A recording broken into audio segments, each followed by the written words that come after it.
जी हाँ दोस्तों, आज की इस वीडियो में फुल जानकारी आपको देने वाले हैं कि सेमेस्टर 6 से सेमेस्टर 7 में कौन कौन स्टूडेंट जाएंगे। आने की सेमेस्टर 6 के बाद फुल प्रोसेस बताएंगे। जो स्टूडेंट सेमेस्टर 6 में रहना चाहते हैं उसके लिए फुल प्रोसेस बताएंगे, और जो स्टूडेंट सेमेस्टर 6 के बाद आगे जाना चाहते हैं, सेमेस्टर 7 और सेमेस्टर 8 पढ़ना चाहते हैं, उन सभी स्टूडेंट के लिए भी हम आपको यहाँ पर फुल जानकारी देने वाले हैं। आने की इस वीडियो को देखने के बाद आपका सारा कन्फ्यूजन दूर हो जाएगा कि हम 3 साल का कोर्स करें या 4 साल का कोर्स करें। 3 साल का कोर्स करने में क्या फ़ायदा है, 4 साल का कोर्स करने में क्या फ़ायदा है, A to Z जानकारी हम आपको यहाँ पर देने वाले हैं। ठीक है, वीडियो में इसी टॉपिक्स पे बात करने वाले हैं। सबसे पहले हम ये बात करेंगे दोस्तों कि सेमेस्टर 6 से सेमेस्टर 7 में कौन कौन स्टूडेंट जा सकते हैं और कौन कौन नहीं जा सकते हैं। अगर कोई स्टूडेंट सेमेस्टर 6 में ही रह जाते हैं तो उसका क्या प्रोसेस होगा, फुल जानकारी देंगे। कौन कौन सा वो एग्ज़ाम दे पाएंगे, डिग्री कैसे मिलेगा, उसका डिग्री का क्या फ़ायदा होगा, क्या उसको मतलब सेमेस्टर 7 और 8 करने वाले स्टूडेंट से क्या उनको नुकसान होगा। ठीक है, उसके बाद बात करेंगे सेमेस्टर 8 तक जो स्टूडेंट करेंगे उसका क्या प्रोसेस होगा, उसको डिग्री कैसे मिलेगा, और सेमेस्टर 8 तक करने वाले स्टूडेंट को सेमेस्टर 6 वाले स्टूडेंट से क्या क्या फ़ायदा होगा। उसके बाद हम बात करेंगे डिग्री कैसे मिलेगा। ठीक है, अगर कोई स्टूडेंट सेमेस्टर 6 तक ही पढ़ना चाहता है 3 ही साल का, तो उसको डिग्री कैसे मिलेगा। कोई स्टूडेंट सेमेस्टर 8 तक आने की 4 साल का ग्रेजुएशन करना चाहता है तो उसको डिग्री कैसे मिलेगा। अगर कोई स्टूडेंट पीजी तो फिर बीएड करना चाहता है तो उसका माइंड में कन्फ्यूजन बना रहता है कि उसको फिर कितना साल लगेगा। मान लो कि वो 3 ही साल का ग्रेजुएशन करता है, उसके बाद पीजी और बीएड करने में कितना साल लगेगा। अगर कोई स्टूडेंट 4 साल का ग्रेजुएशन करता है तो उसको आगे फिर पीजी और बीएड करने में कितना साल लगेगा, इस पर भी हम बात करेंगे। उसके बाद हम बात करेंगे सेमेस्टर 7 और सेमेस्टर 8 में पढ़ने वाला स्टूडेंट का पैसा कितना लगेगा, क्योंकि ऐसा नहीं है कि जो सेमेस्टर 1 से लेकर के 6 तक का जितना पैसा लगा उतना ही आपका सेमेस्टर 7 और सेमेस्टर 8 में भी पैसा लगेगा। ठीक है, तो कितना कुछ पैसा लगने वाला है इस पर भी हम बात करने वाले हैं। उसके बाद बहुत सारे स्टूडेंट को आप ऐसे भी देखे होंगे कि ग्रेजुएशन तो अपने राज्य से कर लेते हैं, ठीक है, और पीजी या तो फिर वो बीएड क्या करते हैं दूसरे स्टेट से करते हैं, जैसे हरियाणा हो गया, ठीक है, या तो फिर दूसरे स्टेट से कहीं से भी करते हैं वो। ठीक है, तो फिर उसका क्या प्रोसेस होगा उस पर भी हम एक एक करके सारे टॉपिक्स पर हम बात करने वाले हैं दोस्तों।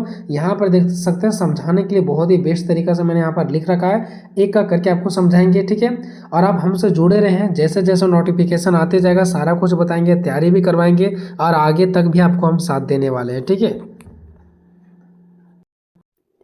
आपका भाई का एक और यूट्यूब चैनल है दोस्तों, BC सेंटर 0.2, उसको आप सब्सक्राइब कर लें, क्योंकि उसको सिर्फ और सिर्फ हम आपके लिए ही बनाए थे। जो स्टूडेंट सेमेस्टर 6 पास आउट करेंगे वो BC सेंटर 0.2 जाकर के सब्सक्राइब कर लेंगे। उसमें बहुत अच्छे अच्छे नोटिफिकेशन वगैरह हम डालेंगे जो कि आपको भविष्य के लिए फ़ायदा होगा, आपके लिए फ़ायदा होगा। ठीक है, देखो सबसे पहला टॉपिक्स पे हम ये बात करेंगे कि सेमेस्टर 6 से सेमेस्टर 7 में कौन कौन स्टूडेंट जा सकते हैं, कौन कौन नहीं जा सकते हैं, जाएंगे तो क्या फ़ायदा, नहीं जाएंगे तो क्या दिक्कत है, इस पर हम बात करेंगे। ठीक है, तो सीधा सीधी हम बात करेंगे दोस्तों, ज़्यादा टाइम वेस्ट करने की प्रयास नहीं करेंगे। सिंपल सी बात है, सेमेस्टर 6 से सेमेस्टर 7 सेमेस्टर 8 में सभी स्टूडेंट जा सकते हैं। ठीक है, किसी का कोई पाबंदी नहीं है कि इतना मार्क्स लाना पड़ेगा तभी वो सेमेस्टर 7 और सेमेस्टर 8 में जाएंगे। अगर आप चाहते हैं कि आपका 50% ही है, 40% भी है, 65% ही है, और आप चाहते हैं कि हम भी सेमेस्टर 6 और सेमेस्टर 7 में जाएं, सेमेस्टर 7 और सेमेस्टर 8 में, ठीक है, 6 के बाद सेमेस्टर 7 और सेमेस्टर 8 में अगर जाना चाहते हैं तो बिल्कुल जा सकते हैं, लेकिन शर्त है। देखो, जैसे ही सेमेस्टर 6 आप कंप्लीट करोगे उसके बाद सेमेस्टर 7 और सेमेस्टर 8 के लिए 2 रास्ते हो जाएंगे आपका। चले तो सभी स्टूडेंट जाएंगे, ठीक है, लेकिन मान लो कि अगर आपका सेमेस्टर 1 से 6 तक में आपका टोटल अगर 75% नहीं आया, यानी कि CGPA मिलेगा, जब आप सेमेस्टर 1 से लेकर के सेमेस्टर 6 तक पढ़ेंगे ना तो आपको क्या मिलेगा, एक सर्टिफिकेट टाइप का मिलेगा, मतलब एक डिग्री मिलेगा आपको। ठीक है, उसमें CGPA लिखा रहेगा। अगर 7.5 CGPA है, ठीक है, तो आप क्या करेंगे, सेमेस्टर 7 और सेमेस्टर 8 जो पढ़ेंगे ना वो रिसर्च से पढ़ेंगे। किससे, रिसर्च से। और अगर मान लो कि सेमेस्टर 1 से 6 तक आपका 75% नहीं आ पाया, यानी कि CGPA 7.5 नहीं आ पाया, तो आप सेमेस्टर 7 और 8 तो पढ़ेंगे लेकिन बेसिक से पढ़ेंगे। ठीक है, ये बात आपका कंप्लीट हो गया। अब यहाँ पर बात यह है दोस्तों कि मान लो कि कोई स्टूडेंट जिसका 65% ही आया और कोई स्टूडेंट जिसका 75% से प्लस आ गया, तो दोनों प्रकार के स्टूडेंट सेमेस्टर 7 और 8 करेंगे, इसमें तो कोई दिक्कत नहीं है। तो फिर फायदा क्या होगा रिसर्च और बेसिक से करने से, तो देखो दोस्तों फायदा क्या होगा। मान लो कि दोनों स्टूडेंट चल गए सेमेस्टर 7 में, ठीक है, जिसका 75% आया वो भी और जिसका 75% नहीं आया वो भी। ठीक है, तो अब देखो क्या होगा, ये जो बेसिक वाले पढ़ेंगे ना वो सेमेस्टर 7 और सेमेस्टर 7 में 2 पेपर होंगे, सेमेस्टर 8 में 2 पेपर होंगे। ठीक है, ये चारों पेपर को पढ़ेंगे नॉर्मली उसी टाइप से जैसा आप सेमेस्टर 1 2 3 4 5 6 पढ़ते गए, वैसा ही पढ़ते जाओ, कोई दिक्कत इसमें नहीं होगा। लेकिन जैसे ही रिसर्च वाले स्टूडेंट सेमेस्टर 7 में जाएंगे, इसको भी 2 पेपर वैसा ही मिलेगा जैसे कि 2 पेपर इनको बेसिक वालों को मिला था। सिंपल सा पढ़ना रहेगा, एग्जाम देना रहेगा। लेकिन इनको सेमेस्टर 8 में रिसर्च वालों का रिसर्च करवाया जाएगा, जैसे कोई प्रोजेक्ट वगैरह बनवाने के लिए दे दिया जाएगा। ठीक है, ज़्यादा कोई हार्ड नहीं होगा। आप लोग जैसे कि देखे होंगे, आप एक आपका IAP सब्जेक्ट था प्रोजेक्ट वर्क, ऐसा ही कुछ आपको रिसर्च करवाया जाएगा। मतलब टोटल सेमेस्टर 8 में सिर्फ रिसर्च ही करवाया जाएगा। लेकिन यहाँ पर 8 में रिसर्च नहीं करवाया जाएगा, आपको सीधा सीधे सिलेबस रहेगा, उसको पढ़ के एग्जाम दे देना है। ठीक है, तो कहीं ना कहीं एक स्टैंडर्ड लेवल है और ये कहीं ना कहीं एक बेसिक लेवल है, बस यही डिफरेंट है। और होगा क्या, देखो जो स्टूडेंट रिसर्च से करके जाएंगे ना, उसको नीट और PhD में डायरेक्टली वो क्वालिफाइड पेपर देंगे। ठीक है, डायरेक्टली मतलब जाएंगे और क्वालिफाई का जो पेपर हो तो वो देंगे। लेकिन बेसिक वालों में ऐसा नहीं होगा। क्यों नहीं होगा, देखो क्योंकि पहले नीट और PhD में क्वालिफाई पेपर वही स्टूडेंट दे सकते थे जिसका PG कंप्लीट होता था। ठीक है, तो जिसका 75% होगा वो तो नीट और PhD का क्वालिफाई पेपर देंगे, लेकिन ये वाले स्टूडेंट नहीं देंगे। ठीक है, इनको PG कंप्लीट करना ही पड़ेगा, यानी कि 4 इयर्स कंप्लीट यहाँ पर करेंगे, उसके बाद जो PG बचेगा वो भी इसको कंप्लीट करना ही पड़ेगा। ठीक है, हालांकि इसके रिगार्डिंग अभी कोई जो वेबसाइट नोटिफिकेशन होता है ना, वो नहीं आया हुआ है। ठीक है, तो ये आपको पता चल गया कि बेसिक वालों से और रिसर्च वालों से क्या फ़ायदा है। ठीक है, रिसर्च वालों को तो फ़ायदा हो ही रहा है। ठीक है, और बेसिक वालों को रिसर्च से थोड़ा सा कम फ़ायदा है, लेकिन फ़ायदा है, भविष्य के लिए बेसिक वालों को भी फ़ायदा है। चलो आगे हम बात करते हैं।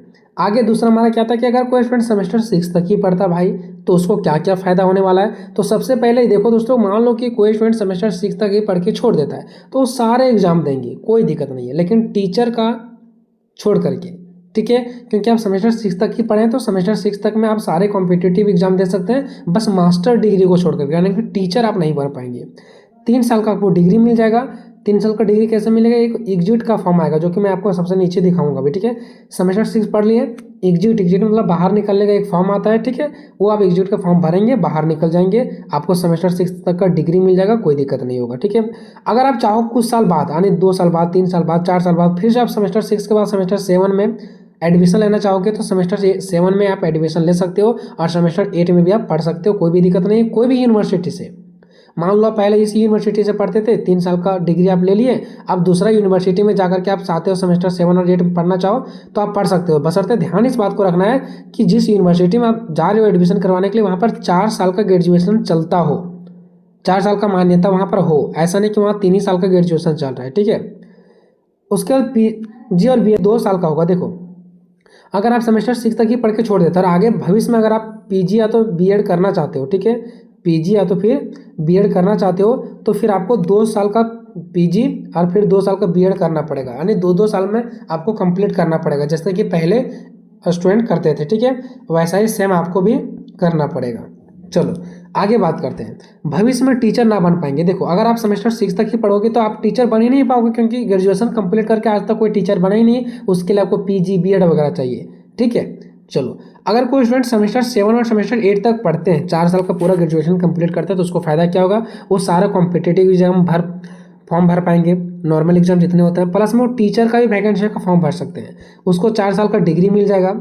अब 4 साल का डिग्री 2 तरीके से मिलेगा, एक ऑनर्स और एक रिसर्च, यानी कि आप अगर 75% के साथ अगर किए हैं तो रिसर्च का डिग्री मिलेगा। अगर आप 75% से कम ही का आपको परसेंटेज था, अब बेसिक से आप कर रहे थे, तो आपको सिर्फ ऑनर्स का डिग्री मिलेगा, लेकिन 4 साल का डिग्री मिलेगा।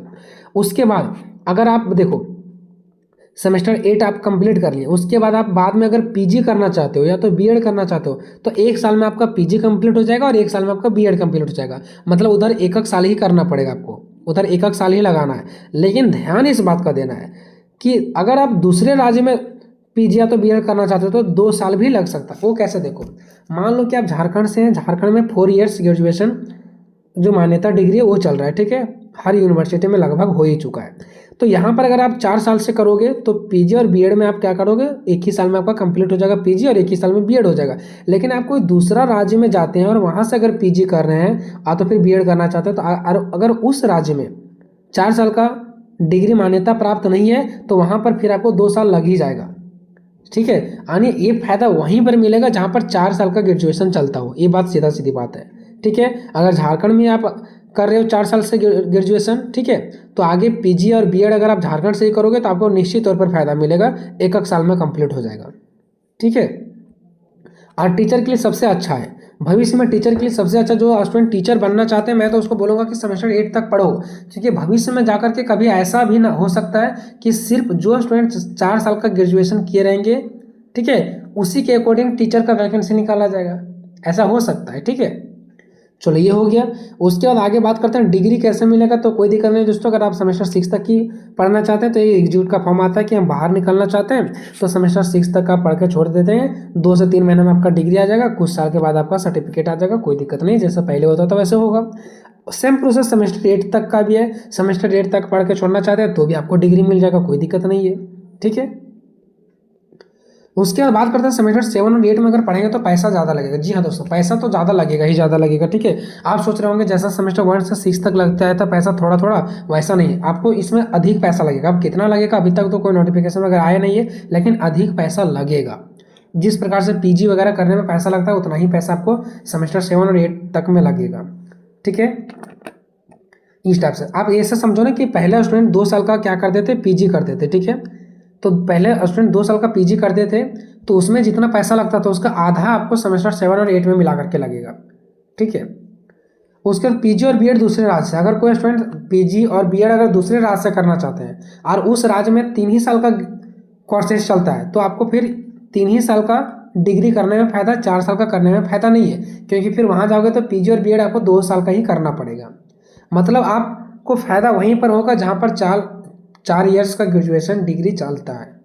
ठीक है, तो इस प्रकार से एक छोटा सा इन्फॉर्मेशन था दोस्तों। वीडियो कैसा लगा कमेंट में जरूर बताएंगे। एक छोटा सा वीडियो में मैंने बहुत कुछ आपको जानकारी देने का प्रयास किया। इसके अलावा भी अगर आपके माइंड में कोई कंफ्यूजन बच गया होगा तो आप कमेंट करके पूछ सकते हैं, निश्चित तौर पर आपको रिप्लाई मिलेगा। मिलेंगे नेक्स्ट वीडियो में, तब तक जय हिंद जय भारत।